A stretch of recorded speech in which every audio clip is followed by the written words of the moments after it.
Jemaah, kita ini jangankan setelah berbuat dosa,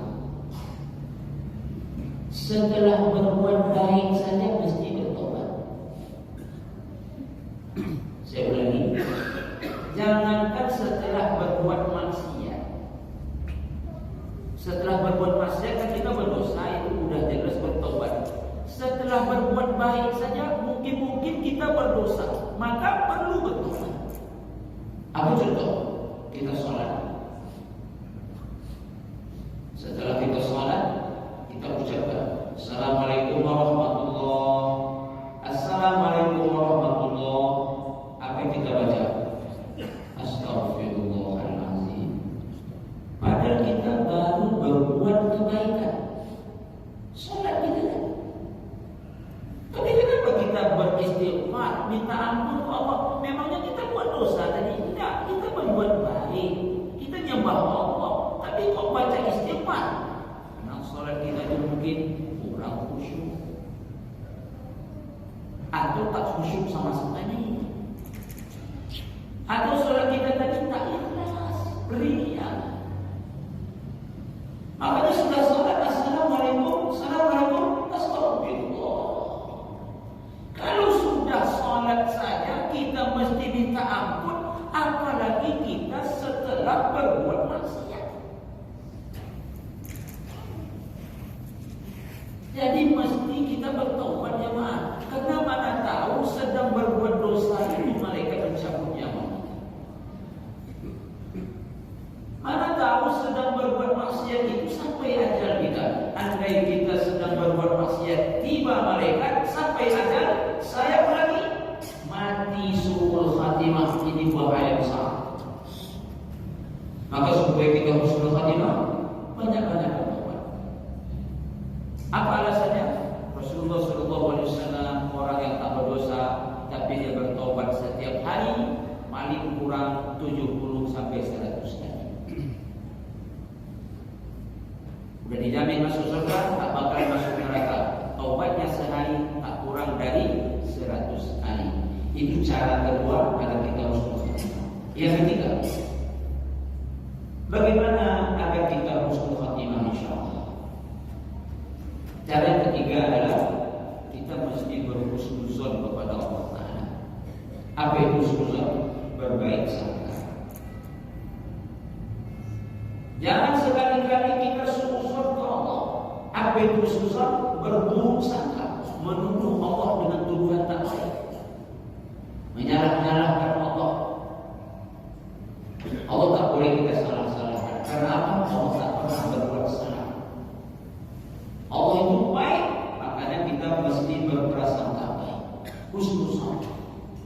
Dengan kata Rasulullah bersabda, la yamutanna ahadukum hatta yuhsinu billahi dzanna. Apa artinya? Kamu tak boleh mati, kata Rasulullah, kecuali ketika kamu mati, kamu dalam keadaan berhusnuzon kepada Allah Ta'ala. Jadi kalau kita husnuzon ke Allah, mati kita insyaallah husnul khatimah. Kalau kita suzon ke Allah Ta'ala, mati kita besar kemungkinan suul khatimah. Jadi Allah salah-salahkan. Contoh saya sore puasa udah membentang jualan. Dari tadi pagi saya buat tahu, tempe, goreng pisang. Setelah asar saya bentang jualan saya. Saya sudah capek-capek menggoreng tadinya. Pas terbentang meja perdagangan saya hujan turun. Itu sebenarnya kayaknya pantas kita nyalakan Allah, tetap tak boleh. Pas terbentang hujan, habis goreng tahu tadi, habis goreng tempe tadi, kita salahkan Allah, tetap tak boleh. Allah pun tak pernah salah. Ada yang kita salahkan Allah, Allah minta sayang sama. Baru dibentang berjualan saya, tiba-tiba hujan, mati kita setelah itu suul khatimah. Apa alasan? Kita suzon. Intinya begini, Allah itu baik, tak pernah Allah tak baik. Maka tak ada alasan bagi kita untuk menyalahkan. Contoh berikut, kita sakit, udah berobat ke sana, berobat ke sini, tak juga sehat-sehat, dan kita ngeluh, kenapa? Ya Allah, udah ke sana ke sini yang berobat, kok belum sehat juga? Kenapa begini ya Allah? Apalagi keluar dari mulut kita, apa salahku ya Allah? Mati kita dalam keadaan sakit, mengeluh-ngeluh, menyalahkan Allah. Su'ul khatimah. Jadi apapun keadaan, berprasangka baik kepada Allah. Apa sebab? Pasti ada hikmah terbaik. Cuma iman kita tak sampai menjangkaunya. Kenapa? Karena memang iman kita itu tipis, makanya tak bisa menjangkau. Tapi pasti ada hikmah terbaik. Nah, jadi supaya kita husnul khatimah, kita mesti husnuzan kepada Allah Ta'ala. Yang berikut, bagaimana supaya kita husnul khatimah? Kita mesti istiqamah dalam melakukan kebaikan. Apa itu istiqamah? Banyak-banyak beribadah dan melanggengkan ibadah itu dalam kehidupan. Jemaah, kita ini mati nanti kalau tak petang pagi, kalau tak siang malam. Itulah nanti waktu kematian kita. Kalau tak pagi petang, kalau tak siang malam. Ada kita mati di waktu pagi, semoga kita mati dalam keadaan beribadah. Mengapa kita? Mungkin kita sholat subuh. Setelah sholat subuh mengapa kita? Zikir pagi. Biasanya mengapa kita setelah zikir pagi? Baca Al-Quran. Atau mengapa kita setelah sholat subuh dengar ustaz ceramah? Andai kita mati waktu pagi, kita istiqamah, insya Allah kita mati dalam keadaan beribadah. Husnul khatimah. Oh, andai kita mati waktu petang, amalkan zikir petang. Kita sholat asar berjamaah. Setelah sholat asar, mengapa kita zikir petang? Sehingga andai kata malaikat itu mengambil nyawa kita ketika petang, kita tetap sedang beribadah. Oh, andai kata malaikat mengambil nyawa kita waktu malam, kita maghrib. Sudah maghrib, kita isya. Jelang maghrib isya, duduk majelis ilmu. Setelah isya, mengapa kita sudah selesai pekerjaan dunia kita, istirahat dan tidur? Mengapa kita tak tidur? Panjang zikirnya, andai mati sedang tidur. Karena kita antar tidur tadi dengan zikir panjang, insya Allah husnul khatimah.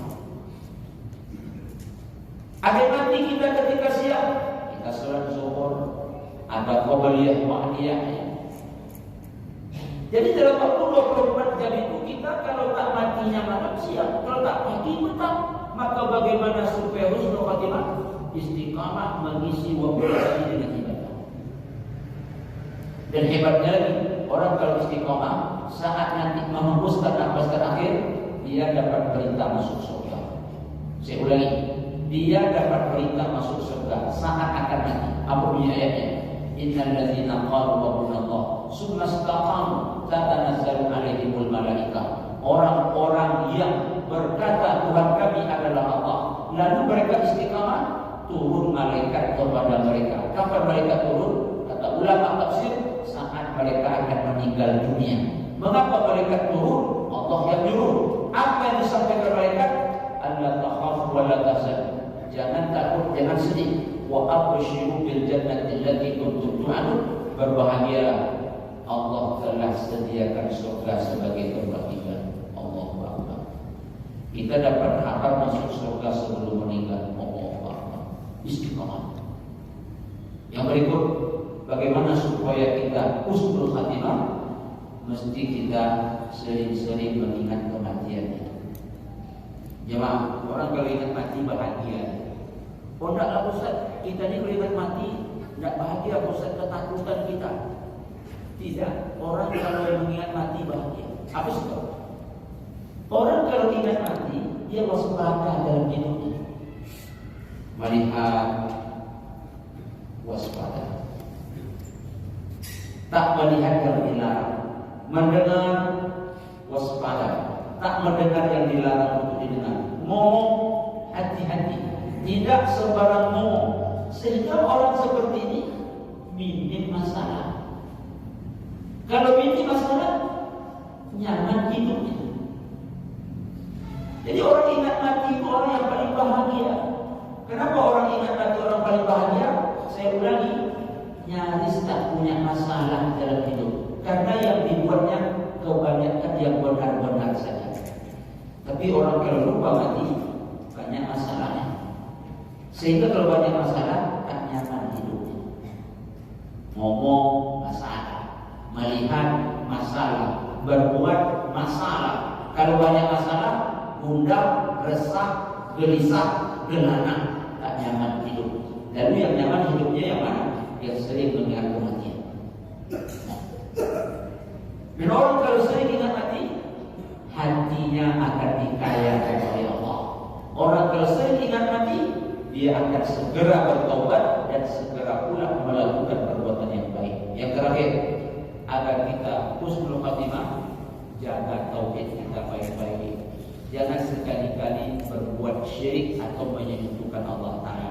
Jadi jemaah, kalau kita urut-urut bagaimana agar akhir hayat kita husnul khatimah? Satu, kita mesti banyak-banyak berdoa. Yang kedua, bertaubat kepada Allah Ta'ala. Yang ketiga, kita mesti berbaik sangka terus kepada Allah Ta'ala. Yang keempat, mengapa kita agar husnul khatimah? Kita mesti istiqamah. Yang kelima, bagaimana agar kita ini istiqamah? Kita mesti mengingat kematian itu sesering-sering mungkin. Yang keenam, bagaimana agar kita istiqamah? Kita mesti jaga tauhid kita. Jangan menyekutukan Allah, jangan berbuat syirik. Jemaah, kita pasti mati. Pilih ingin husnul khatimah atau husnul khatimah, terserah kita. Allah tak pernah paksa-paksa kita. Tapi kalau kita husnul khatimah, ini kebahagiaan. Apa sebab? Karena saat kita mati itu kita kembali kepada Allah. Allah panggil kita. Apa bunyi panggilannya? Ya ayyatuhan nafsul mutmainnah, irji'i ila rabbiki radiyatan mardiyah, fadkhuli fi ibadi wadkhuli jannati. Wahai jiwa yang tenang, ayo kita pulang. Tuhanmu senang, engkau pun senang. Masuk ke dalam golongan hamba-Ku, masuk dalam surga-Ku. Alangkah enaknya dapat panggilan seperti ini nanti ketika kita mati. Tapi ada panggilan kedua untuk orang yang suul khatimah. Ya ayyatuhan nafsul khabisah, wahai orang yang jorok, banyak dosa, banyak maksiat, yarji'i, pulang ke mana? Ila ghadabin minallah wa sukhti, kepada Allah cepatlah pulang. Tapi Allah marah, benci, Allah Ta'ala tak suka kepada. Bayangkan kalau panggilan sepertinya kita dapatkan.